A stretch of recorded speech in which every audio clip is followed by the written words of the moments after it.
Donald Trump said Thursday that he is ready to hold campaign rallies, telling Fox Business News that he's feeling really good, even perfect, despite his recent COVID-19 diagnosis, for which he spent time in the hospital. Back at work in the White House, Trump did not indicate when or where he might have contracted the virus, but he mentioned a recent Rose Garden event announcing his new Supreme Court nominee and a meeting with military families. He said family members often want to kiss and hug him, and that he can't tell people to back up or to stand 10 feet away.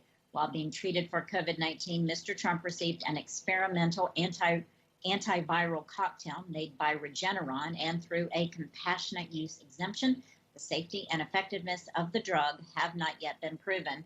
More than a dozen White House staffers have tested positive for COVID-19. President Trump also said Thursday that he now sees really good odds of reaching a deal with congressional Democrats on a new round of coronavirus stimulus to boost the battered U.S. economy. It's a reversal from his stance earlier this week. He said talks are productive on both assistance for airlines and $1,200 checks for workers. This after he ended negotiations with congressional Democrats on Tuesday, saying the stimulus package would have to wait until after the November 3rd election. As politicians and business leaders complained and the stock market dropped, Trump switched gears and called for Congress to immediately pass standalone legislation to extend aid to airline workers and small businesses. Economists say a new round of government support is critical to prevent a wave of layoffs and bankruptcies and provide support for the unemployed.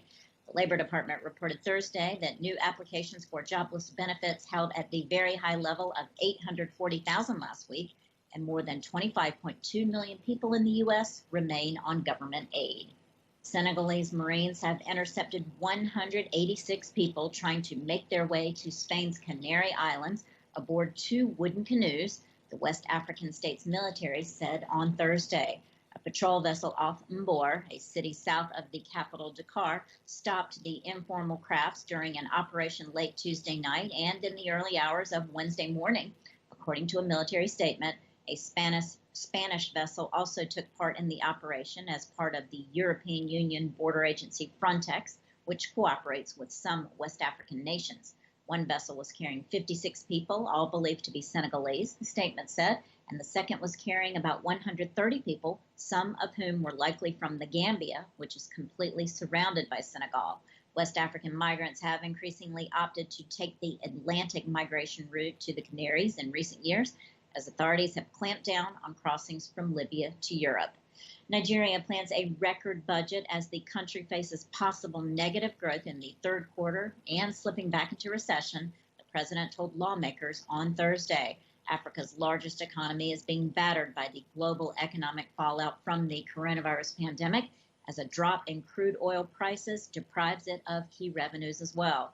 Nigerian President Muhammadu Buhari told a joint session of the National Assembly that revenue generation remains a major challenge and that the economy could lapse into the second recession in 4 years. The 77-year-old leader presented a record budget for 2021 of an amount equal to $35.3 billion, which represents a more than 20% increase from last year's spending plan. Mr. Buhari noted that global crude prices tumbled early in the year as the pandemic hit, falling below $20 per barrel in April and hovering around $40 since. The budget is based on a price assumption of $28 per barrel.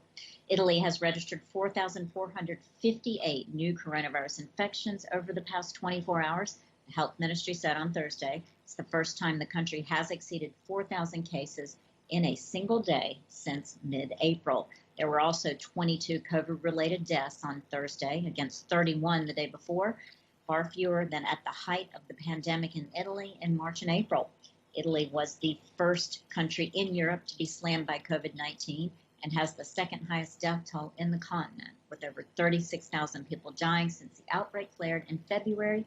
That's according to official figures. Thanks to one of the strictest lockdowns in the world, though, the government managed to get the contagion under control by summer, but new infections have been picking up for the last 3 months.